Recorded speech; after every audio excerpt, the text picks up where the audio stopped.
Hello everyone, स्वागत करता हूं आपका अपने चैनल पर। आज का जो टॉपिक ऑफ डिस्कशन होने वाला है रिस्क मैनेजमेंट फ्रेमवर्क। इसको हम डिटेल में जानने वाले हैं। पिछले वीडियो में मैंने आपको बेसिकली लाइन ऑफ डिफेंस के बारे में समझाया था। आज हम डिटेल में जाके समझेंगे कि फ्रेमवर्क किस तरह से काम करता है। मल्टीनेशनल बैंक के अंदर जो फ्रॉड एनालिटिक्स होता है या रिस्क एनालिटिक्स होता है या core hardcore analytics, advance analytics की जो टीम्स होती हैं जो कि रिस्क और फ्रॉड डिटेक्ट करती हैं, वो किस तरह के प्रिंसिपल्स पे काम करती हैं, ओवरऑल इसका स्ट्रक्चर क्या होता है। तो चलिए बिना आप लोगों का टाइम वेस्ट करें आपको आगे लेके चलता हूं, डिस्कस करते हैं। तो देखिए यहां पे है फ्रेमवर्क, और आपको ये जो नॉलेज है ये कोई भी इंटरनेट पे वेबसाइट नहीं देने वाली है। मैं आपको एक्चुअली अपने एक्सपीरियंस के बेसिस पे ये सारी चीज़ें बताने वाला हूँ। ये डॉक्यूमेंट उस तरह के डॉक्यूमेंट है जो मैंने खुद प्रिपेयर करा है। In fact after working for like so many banks, 12 साल से मैं इतने सारे डिफरेंट बैंक के लिए काम कर रहा हूँ। Barclays, standard charter, city bank and so and Canadian banks के लिए भी काम कर रहा हूँ। तो द थिंग इज कि ये वो नॉलेज है जो मैंने खुद से ग्रैस्प करी है और आपको ये मार्केट में नहीं मिलती। तो नाउ द थिंग इज कि बहुत ध्यान से देखिएगा। सबसे पहले जब मैं बात करता हूं ना रिस्क मैनेजमेंट फ्रेमवर्क की, देखिए तो रिस्क मैनेजमेंट फ्रेमवर्क क्या है। देखिए ये ऑब्वियसली 3 वर्ड से मिलकर बना है, risk, then your management, then framework. What is risk? Risk क्या होता है? रिस्क इज समथिंग कि अगर हमने किसी को लोन दिया या हमने किसी को क्रेडिट कार्ड दिया तो ऑब्वियसली हमने उसको एक रिस्क लिया, उसको पैसा देके। हो सकता है कल को वो पैसा रिटर्न ना करे तो बैंक का लॉस हो जाएगा। सिमिलरली सेकेंड वर्ड है मैनेजमेंट। तो जो बैंक की मैनेजमेंट है वो किस तरह से इस रिस्क के साथ काम कर रही है, किस तरह से वो ट्राई कर रही है कि रिस्क को हम अवॉइड करें। और फ्रेमवर्क क्या होता है? देखिए किसी भी चीज को सॉर्ट आउट करने के लिए एक फ्रेमवर्क बनाया जाता है। तो framework is a process, a approach to manage the risk. तो ये है इसका सबसे पहले मीनिंग। अब चलते हैं इसके कंपोनेंट पे कि रिस्क मैनेजमेंट के जो कंपोनेंट होते हैं वो काम कैसे करते हैं।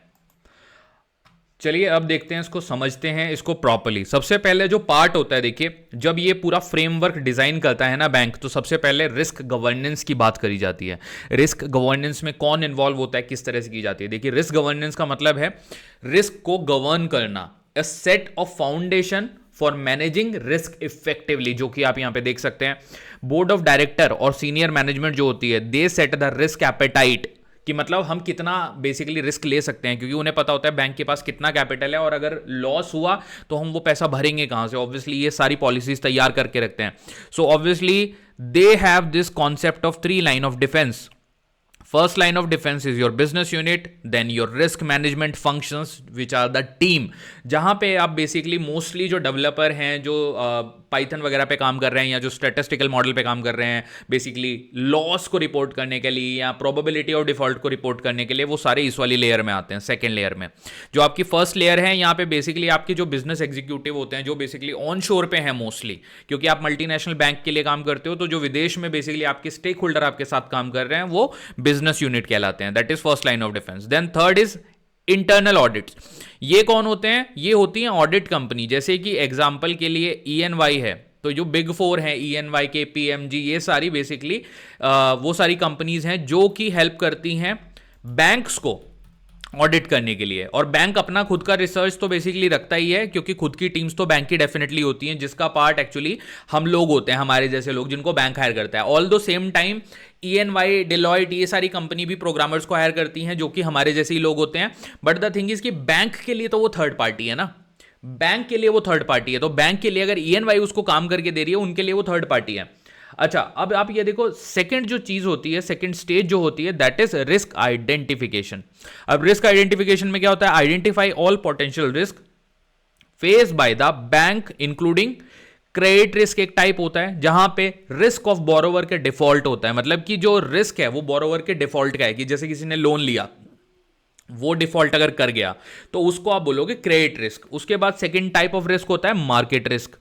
एक ऐसा रिस्क जो कि मार्केट में चेंजेस की वजह से एक्चुअली इफेक्ट करेगा आपके रेवेन्यू को। एग्जांपल के तौर पे आप समझिए किसी कंट्री में वॉर हो गई, जैसे कि रशिया ने अटैक कर दिया एक पर्टिकुलर कंट्री पे, यूक्रेन पे। अब यूक्रेन का जो मार्केट है वो सडनली कोलैप्स हो जाएगा, क्योंकि पूरा मार्केट शट डाउन हो जाएगा और वहां पे बिजनेस भी सारे ठप पड़ जाएंगे। तो ऐसे में ये मार्केट रिस्क की सिचुएशन हुई। जो बहुत सारे ऐसे बिजनेस होंगे जिन्होंने लोन लिया हुआ होगा बैंक से, तो वहां पे मार्केट रिस्क की सिचुएशन आ जाएगी। उसके बाद है ऑपरेशनल रिस्क।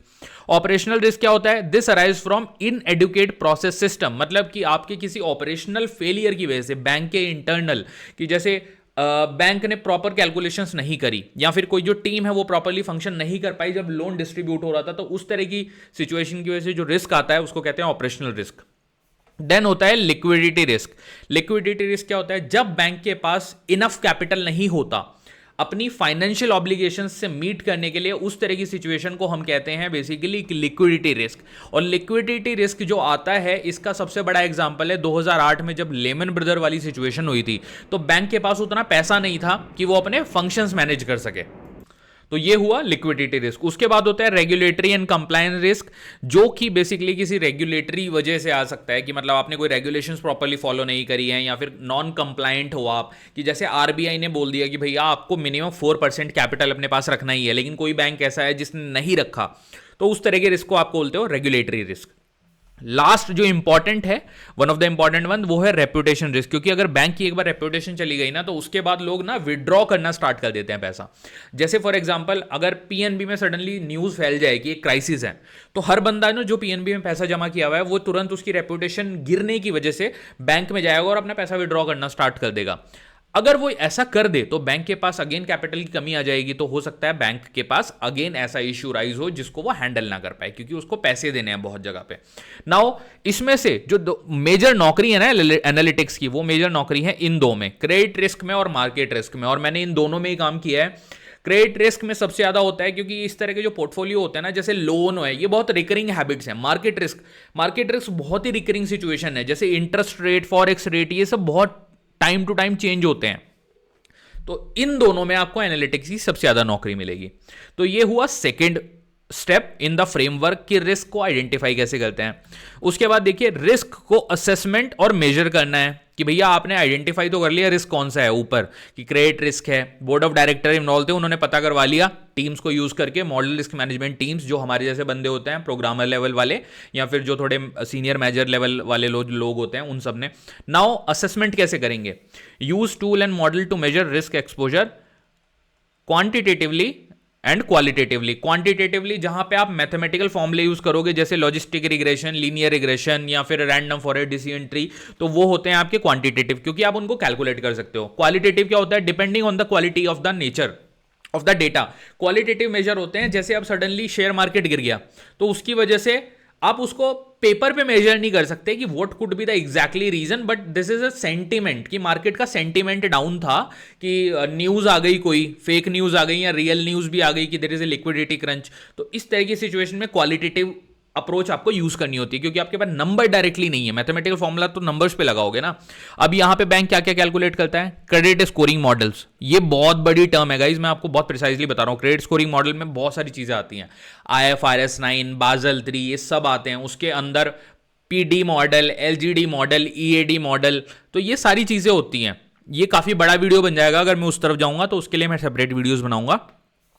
ये क्रेडिट रिस्क का पार्ट हो गया। देन आप जो मार्केट रिस्क है ना, मार्केट रिस्क वाले बंदे क्या कैलकुलेट करते हैं? वैल्यू एट रिस्क, VAR निकालते हैं। वैल्यू एट रिस्क का मतलब होता है कि हमारी कितनी वैल्यू है। अगर कोई बंदा डिफॉल्ट कर गया तो वो रिस्क कितना है। मतलब एक बंदा जिसने 2 करोड़ का लोन लिया, तो लेट्स से उसने इंटरेस्ट भर रहा है वो बंदा, एंड वो प्रिंसिपल भी भरता है मंथली EMI के तौर पे। लेट्स से कि उसका जो लोन है 1.5 का अभी बचा हुआ है, और इंक्लूडिंग इंटरेस्ट वो 1.8 का बचा हुआ है। तो करंटली अगर वो बंदा डिफॉल्ट कर दे तो उसका VAR कितना हो जाएगा? 1.5 प्लस जो 30 लाख उसका इंटरेस्ट है, तो 1.8। हालांकि उसने 40 लाख भरे हैं, बट VAR वैल्यू ऐसे निकलती है। नाउ स्ट्रेस टेस्टिंग करी जाती है। स्ट्रेस टेस्टिंग मतलब कि अगर अंडर स्ट्रेस सिचुएशन आप लगाओ अपने मॉडल में, जब आप कोडिंग करोगे ना, तो आप ऐसी सिचुएशंस लगाओगे कि आप ऑलरेडी मान के चल रहे हो कि स्ट्रेस सिनेरियो आ गया, तो मैक्सिमम कितनी परसेंटेज ऐसी होंगी जो कि ये मार्केट रिस्क बेयर कर पाएगा, मतलब कि कितना ज्यादा रिस्क हम उठा सकते हैं। अब बात करते हैं हम ऑपरेशनल रिस्क की। देखिए ऑपरेशनल रिस्क में जो KRI होते हैं, KRI क्या होता है? की रिस्क इंडिकेटर्स, कि हम इस तरह से मैं आपको ये बताना चाहूंगा। देखिए जो ऑपरेशंस टीम होती हैं, उनको अगर कोई ऑपरेशनल फेलियर आ जाता है, ऑपरेशनल फेलियर क्या हो सकते हैं? एग्जाम्पल के तौर पे अगर उनका लेट्स से सिस्टम नहीं चल रहा है, या फिर उनके किसी पर्टिकुलर सिस्टम से जो डेटा प्रोसेस हुआ है वो डेटा में इशू है, डेटा रॉन्ग है, तो इस तरह के जो बेसिकली फॉल्ट होते हैं बैंक की साइड से, ऑपरेशनल रिस्क क्रिएट करते हैं बैंक में। तो रिस्क असेसमेंट के लिए ये कुछ कॉमन टेक्निक्स हैं, जैसे कि मैंने आपको बताई। देखिए, क्रेडिट रिस्क स्कोरिंग, जिसके लिए बहुत सारे मॉडल होते हैं बैंकिंग में, IFRS 9, बाजल बहुत कॉमन नाम है जो कि इसके लिए रिलेटेड होते हैं। देन VAR कैलकुलेट होता है, स्ट्रेस टेस्टिंग होती है for market risk, and KRI indicators define होते हैं कि ये हमारे चेक पॉइंट्स हैं जिनके बेसिस पे हम रिस्क का जो लेवल है उसकी असेसमेंट करेंगे, ताकि किसी भी स्टेप पे अगर सिस्टम फेलियर हो रहा है तो बैंक को पहले से पता रहे और वो लास्ट मिनट पे कभी ना आए चीजें। ओके, तो that's very important. Now fourth step is risk mitigation. Risk mitigation कैसे होता है? फ्रेमवर्क ध्यान से समझ लीजिएगा। देखिए, चौथा पैरामीटर है ये risk mitigation. Develop strategy to reduce and control risk exposure. Credit risk के लिए अलग है। डाइवर्सिफिकेशन, कोलैटरल एंड डेरिवेटिव, की जो आपका पोर्टफोलियो है खाली आप उसको एक पर्टिकुलर एरिया पे फोकस मत करके रखो, एक पर्टिकुलर रीजन पे फोकस मत करके रखो। डाइवर्सिफाई करो, प्रोडक्ट बहुत सारे सेल करो। प्रोडक्ट से मतलब क्या है? Banking product. मार्केट रिस्क के लिए hedging through financial instrument. Hedging क्या है? Itself is a very big topic. Hedging का मतलब आप अभी जो समझेंगे वो इतना समझिए कि आप हमेशा अपने जो स्वैप्स हैं उसको आप प्रिपेयर करके रखिए। और हेजिंग के बारे में एक और इंपॉर्टेंट चीज़ है। देखिए, हेजिंग जो होती है ना, it's more over like a insurance. आप इसको कंप्लीट इंश्योरेंस नहीं कह सकते, बट ये कुछ ऐसे नेगेटिव इंपैक्ट होते हैं, नेगेटिव इवेंट होते हैं फाइनेंस के, जिनको ये बेसिकली कवर कर लेता है। तो वहाँ पे मार्केट रिस्क में हेजिंग बहुत हेल्प करती है। देन ऑपरेशनल रिस्क में strategising and strengthen the control, training and technology improvement बहुत इंपॉर्टेंट है, क्योंकि मैंने आपको बताया, देखिए ऑपरेशनल रिस्क में जो सबसे बड़ा इशू होता है वो सिस्टम फेलियर या कोई प्रोसीजर फेलियर, ये सारे होते हैं। इसलिए यहाँ पे ये सारी चीज़ें इंपॉर्टेंट हैं इसको हैंडल करने के लिए। देन लिक्विडिटी रिस्क के लिए मेंटेन सफिशिएंट लिक्विडिटी रिजर्व, मतलब हमेशा अपने पास इतना कैपिटल रखिए कि अगर आपके लोन डिफॉल्ट भी होते हैं तो आप लोगों को फाइनेंशियल ऑब्लिगेशन जो उनके हैं, अगर कोई पैसा निकालने आता है आपके पास तो आप उसको पैसा दे पाओ। ऐसा ना हो कि आप किसी कस्टमर को पैसा नहीं दे पा रहे, क्योंकि वो ज़्यादा आपके लिए वर्स्ट सिचुएशन होगी और आपके बैंक की रेपुटेशन भी चली जाएगी, और उस केस में आपके लिए ज़्यादा बड़ी प्रॉब्लम खड़ी होने वाली है। देन फ्रेमवर्क का जो पांचवा एंड इंपॉर्टेंट पॉइंटर है वो है risk monitoring. Continuously improving and continuously checking the exposure. आपके डैशबोर्ड्स के थ्रू, आपकी रिपोर्ट्स के थ्रू आपको मेजर करना होता है कि किस तरह का हमारा पोर्टफोलियो कंपेरेटिवली, मतलब मार्केट में दूसरे पोर्टफोलियो के कैसा परफॉर्म कर रहा है। तो आपको ये चेक करना होता है। Day to day dashboard publish होते हैं मोस्टली बैंक्स में, एंड वहां पे आपको पता चलता है डेली सेल्स कितनी है, कौन सा प्रोडक्ट हमारा कितना बिक रहा है। तो उन पोर्टफोलियो को अच्छे से अपनी नजर में रखना होता है। Now, perform regular review and update risk policy and limitations depending on the need. Conduct stress testing, मतलब आप एक सिनेरियो बनाइए विच इज लाइक कि मार्केट में कोई डिफॉल्ट हो गया। आप अपने जो एसेट्स हैं, बैंक खुद से ऐसा सिनेरियो प्रिपेयर करेगा कि जैसे जो फंड है या फिर जो लोन पोर्टफोलियो है वो रिस्क में है, तो बैंक कैसे उसको हैंडल करेगा। इसी को कहते हैं stress testing and scenario analysis, कि कितना बैंक रेजिलियंट है अगर कोई एडवर्स कंडीशन आ जाती है तो हाउ बैंक विल हैंडल। अच्छा, मैं ये वाला जो डॉक्यूमेंट है ना, ये आपको शेयर भी करूंगा, आप लोग डिस्क्रिप्शन में जाके इसको मेरे गिटहब अकाउंट से उठा लीजिएगा, तो वहां पे ये रहेगा, just to mention that. Then sixth part of the framework is risk reporting. आपको टाइमली रिपोर्ट करनी होती है। किसको रिपोर्ट करनी होती है? रेगुलेटरी को। ओके, रिस्क की रिपोर्टिंग करनी है लीडर्स को और रेगुलेटर इज लाइक आरबीआई। तो एसबीआई रिपोर्ट करेगा आरबीआई को कि जी हमारे यहाँ एक रिस्क है and we need some help. आगे चलते हैं, regulatory compliance align with the RMF. देखिए, रिस्क मैनेजमेंट फ्रेमवर्क, रेगुलेटरी जो मॉडल हैं वो हैं बेजल मॉडल, बाजल 2, 3 एंड 4 गाइडलाइंस। देन यूएस में एक ये वाला मॉडल चलता है, एंड यूरोप में यूरोपियन बैंकिंग अथॉरिटी इस सब को हैंडल करती है। एंड एक मॉडल होता है IFRS 9, वो भी यहाँ पे काफी यूजफुल है। देन आठवां जो एक तरीके से पिलर है फ्रेमवर्क का, वो है टेक्नोलॉजी मैनेजमेंट, कि आपको हमेशा एडवांस टेक्नोलॉजी यूज करनी है अपने पोर्टफोलियो को मैनेज करने के लिए। स्टैटिस्टिकल एनालिसिस को ऑन टॉप ऑफ इट रखना है। देन कॉन्टिन्यूस इंप्रूवमेंट, हमेशा आपको कॉन्टिन्यूसली इंप्रूव करते रहना है अपने फ्रेमवर्क को, आरएमएफ को, time to time incorporate lesson from past risk. तो चलिए, आई होप आपको ये वीडियो हेल्पफुल लगा होगा, और ये थे हमारे की इंडिकेटर्स ऑफ द फ्रेमवर्क, आपका जो फ्रेमवर्क है उसके पिलर के ये आधार हैं basically. These are the 8-9 pillar जिसके बेसिस पे पूरा बैंकिंग फ्रेमवर्क है। और आपसे एनालिटिक्स में जब आप जॉब के लिए इंटरव्यू देने जाओगे आपसे इस तरह के काफी क्वेश्चन पूछे जाते हैं। तो चलिए, आई होप आपको ये वीडियो हेल्पफुल लगा होगा। अगर आपको वीडियो हेल्पफुल लगा है तो प्लीज मेरे चैनल को सब्सक्राइब करिए अगर चैनल पर पहली बार आए हैं। वीडियो को लाइक करिए, कमेंट करके बताइए अगर आपको कुछ अच्छा लगा है प्लीज बताइए, बुरा लगा है तो भी बताइए, so that I can improve on that. इसी नोट पे आप सबको ऑल द बेस्ट कहूंगा for your next interview and thank you so much. Please subscribe and like to my channel.